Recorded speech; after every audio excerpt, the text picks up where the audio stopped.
नमस्ते, मेरा नाम लक्ष्मी मजगा है। आज हम लोग जानेंगे किचन के ऐसे छोटे छोटे टिप्स एंड ट्रिक्स जिसे फॉलो करके आप अपने घर को, अपने किचन को बहुत ही अच्छा और बेहतरीन बना सकते हैं। और मैं आपको बताऊं, ये किचन टिप्स को अगर आप फॉलो करेंगे ना तो आप अपने पैसे भी बचा सकते हैं, जो कि हमारे लिए बहुत ही ज़्यादा इंपॉर्टेंट है।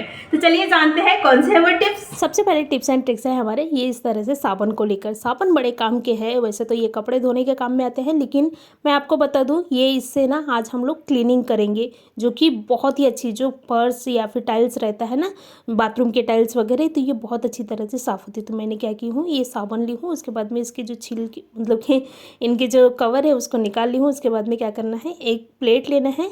प्लेट लेने के बाद में एक कद्दूकस करने का जो हम लोग ग्रेटर रहता है ना, तो वो ले और उसमें कद्दूकस कर लेना है हमको साबुन को। देखिए इस तरह से करना है, बहुत ही आसानी से हो जाती है। अगर आपके पास में इस तरह से छोटे कद्दूकस नहीं है तो आप बड़े भी ले सकते हैं। तो ये इस तरह से साबुन को अच्छी तरह से कद्दूकस कर ले। तो मैंने साबुन को अच्छी तरह से कद्दूकस कर लिया, देखिए आप देख सकते हैं। उसके बाद में हम लोग क्या करेंगे, इसमें ही पानी डालेंगे। पानी बहुत ज़्यादा नहीं डालना है, कम से कम हाफ ग्लास से थोड़ा सा ही कम डालें। तो ये पानी डाल लें। उसके बाद में खाने का सोडा जो रहता है ना, नॉर्मली हमारे घर पे रहता ही है, तो ये खाने के सोडा डालें कम से कम 1 टेबल स्पून के करीब, और इन्हें ना अच्छी तरह से मिक्स कर ले। खाने का सोडा ये क्लीनर का काम करती है, बहुत ही अच्छा क्लीनर का काम करती है। तो ये खाने के सोडा डालें और सभी को अच्छी तरह से मिक्स कर ले। देखिए इस तरह से मिक्स कर ले, इससे बुलबुला जो है ना वो फूटने लगते हैं, मतलब कि बुलबुला आते हैं, वही बुलबुला का हमको काम है। तो ये अच्छी तरह से देखिए आप देख सकते हैं कितनी अच्छी तरह से हमारे जो बुलबुले हैं वो आ गए हैं। उसके बाद में हम लोग क्या करेंगे, एक कपड़ा लेंगे और जितने भी हमारे जो भी टाइल्स हैं वो गंदे हैं, तो गंदे टाइल्स को आप ये जो रेमेडी हम लोग तैयार किए हैं उससे आप साफ़ कर सकते हैं। तो बहुत ही ईजीली और बहुत ही जल्दी साफ़ हो जाती है। तो मैं बाथरूम के जो टाइल्स हैं मेरे कुछ ज़्यादा ही गंदे हो गए थे, तो मैं इनको लेकर क्या करूँगी, इनको अच्छी तरह से घस लूँगी। तो इससे क्या होता है, बहुत ही जल्दी से और बहुत ही आसानी से निकल जाती है, क्योंकि इसमें खाने वाला सोडा है। खाने वाला सोडा एक क्लीनर का काम करती है। तो आप देख रहे हैं मैंने पूरा जो टाइल्स है उसके ऊपर का अच्छी तरह से साफ़ कर ली, उसके नीचे का भी साफ़ कर ले। और जो वाइट टाइल्स रहता है ना, उसमें कभी कभी कुछ दाग वगैरह लग जाते हैं, तो ये इससे ना वो भी इतनी अच्छी तरह से निकल जाती है कि मैं आपको बता नहीं सकती। तो आप देख रहे हैं मैंने अच्छी तरह से इन्हें साफ़ कर ली हूँ, ये जो हम लोग रेमेडी तैयार किए हैं उससे और कपड़े से। तो इसको बाद में हम लोग इसको अच्छी तरह से धो लेंगे, और इसी से ना जो हमारे घर के वॉश बेसिन है ना उसको भी हम लोग साफ़ कर लेंगे। तो इससे ना बहुत अच्छी तरह से वो भी क्लीन हो जाती है। तो मैंने ये वॉश बेसिन ली हूँ और वॉश बेसिन को अच्छी तरह से साफ़ कर ले। देखिए इस तरह से, तो इसकी जो चमक रहती है, क्योंकि वाइट वॉश बेसिन रहती है, नॉर्मली सभी के घर में वाइट ही रहती है, किसी के घर में कुछ अलग कलर रहता होगा तो मुझे नहीं पता, लेकिन वाइट ही रहता है नॉर्मली। तो ये वाइट बेसिन को ना साफ़ करने का काम बहुत अच्छी तरह से करती है, क्योंकि इसमें साबुन है और खाने का सोडा है, तो ये बहुत अच्छी तरह से क्लीन करती है। कभी कभी होता है ना, चिकटापना हो जाता है या फिर ऑयली का जो हो जाता है जो वॉश बेसिन है वो, तो वो उससे ये जो है ना ये अच्छी तरह से साफ़ हो जाती है। तो आप देख रहे हैं मैंने अच्छी तरह से इन्हें साफ़ कर ली हूँ। उसके बाद में इनको ना पानी से धो लेंगे और आप देखेंगे कि ये कितनी अच्छी तरह से चमकने लग गई है। पहले कैसी थी हमारे वॉश बेसिन और अब कैसे हैं,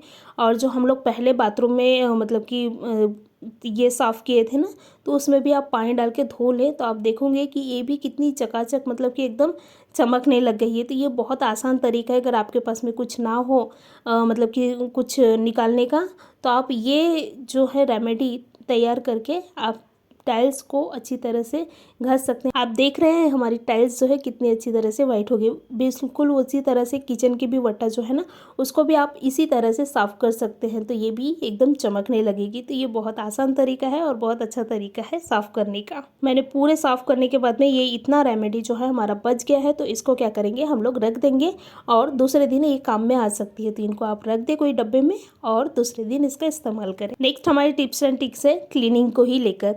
तो सबसे पहले करना क्या है, एक इस तरह से बड़ा जो लोटा बोल सकते हैं हम लोग, लोटा भी बोलते हैं, तो वो ले।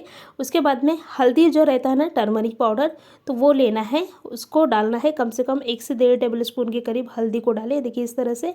उसके बाद में इसमें ही हम लोग डालेंगे खाने का सोडा। खाने का सोडा ये क्लीनर का काम करती है, मैंने पहले ही बताया आपको। तो ये खाने का सोडा डालें कम से कम 1 टेबल स्पून के करीब, और इसमें ही पानी डालें। तो आप देखोगे कि हमारी जो घोल है वो तैयार हो गई है। ये तो वैसे हल्दी है, लेकिन हल्दी बहुत अच्छा एक क्लीनिंग के काम करती है। आपको अगर पता ना हो तो मैं बता दूं कि क्लीनर का काम करती है। ये मैंने अच्छी तरह से इनको मिक्स कर ली हूँ। देखिए इस तरह से मिक्स कर लिया। उसके बाद में क्या करेंगे, ये जो हम लोग तैयार किए हैं हल्दी वाला पानी, तो इसको हम लोग एक बॉटल में भर लेंगे। देखिए इस तरह से, जो आप यूज़ नहीं करते नॉर्मली वो बॉटल में भरना है। ये नहीं कि आप पीने वाले जो पानी है वो बॉटल में भरें, क्योंकि हम लोग इसको टॉयलेट में यूज़ इस्तेमाल करने वाले हैं, इसलिए ये थोड़ा गंदा बॉटल भी आप रहे तो भी उसे इस्तेमाल कर सकते हैं। तो ये बॉटल में भर ले। उसके बाद में हम लोग क्या करेंगे, इसको ना डालेंगे टॉयलेट में। तो इससे क्या होती है, टॉयलेट बहुत अच्छी तरह से क्लीन होती है।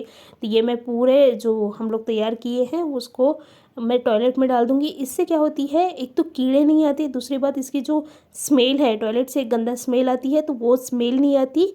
तो मैंने ये डाल दी हूँ। उसके बाद में ब्रश से हल्का सा घस लेना है, बहुत ज़्यादा घसने की ज़रूरत नहीं है, क्योंकि हमको इसको क्लीन नहीं करना है। इसकी जो स्मेल है, बदबू और इसके कीड़े वगैरह, कीड़े मकोड़े, उसको हमको भगाना है। तो इन्हें अच्छी तरह से ब्रश से साफ़ कर ले। देखिए इस तरह से। उसके बाद में फ्लश कर ले, या फिर आप पानी डाल सकते हैं। तो आप देखोगे कि ये एकदम क्लीन हो गया है। अगर आपके पास में कुछ भी क्लीन करने का ना हो, कभी कभी होता है भाई, ख़त्म हो जाता है हमारे घर के क्लीनर, तो आप ये इस तरह से आप अपने घर पे ही क्लीनर मुझे बनाकर इसको क्या कर सकते हैं, इस्तेमाल कर सकते हैं। तो मैंने अच्छी तरह से पानी डाल दी हूँ। उसके बाद में एक बार फिर से मैं ब्रश चला लूँगी, ताकि कहीं भी हमारे जो हल्दी वगैरह है वो ना रहे। तो ये मैंने याद रखे, इसको ना घर में जो हल्दी रहती है वो हल्दी ना डालें, नहीं तो क्या हो जाएगी, पूरे पीले पीले हो जाएंगे। जो हम लोग खरीदते हैं ना वही हल्दी डालें, क्योंकि वो उसमें इतना ज़्यादा मतलब पावर नहीं रहता हाँ पीला होने का, तो वो हल्दी यूज़ करें। तो आप देख रहे हैं मेरे टॉयलेट इतनी अच्छी तरह से क्लीन हो गई है। तो इस तरह से आप टॉयलेट को क्लीन कर सकते हैं।